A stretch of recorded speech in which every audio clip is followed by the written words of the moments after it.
Theory of test থেকে সেমাই পিঠা try করতে গিয়েছিলাম যে কেমন আসলে, কখনো কিনে খাওয়া হয়নি। এটা তো আমরা বাসায় কম বেশি সবাই বানাই, দেখা যায় যে মানুষের গ্যাদারিং হলে, ফ্যামিলি মেম্বার এক জায়গা হলে তো কিনে খেতে আসলে কেমন লাগে ওইটা দেখতেই গিয়েছিলাম। আর পাশে যেই দেখি সেই ভাইরাল চার দোকান, বেশ ভালোই হলো, একই জায়গায় দুইটা দোকান, তো আপনারা গেলে একই সাথে দুই আইটেম ট্রাই করতে পারবেন।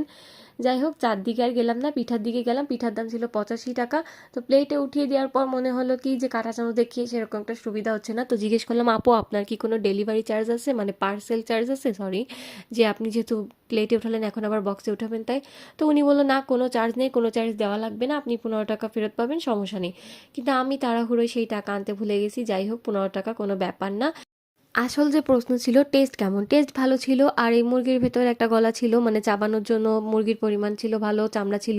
আর এই পিঠার কোয়ান্টিটিটা থাকে হচ্ছে নাস্তা করার মতো, আমরা যেরকম পিঠা বানাই দুপুরের খাবার বা রাত্রের খাবার খাই ওরকম না।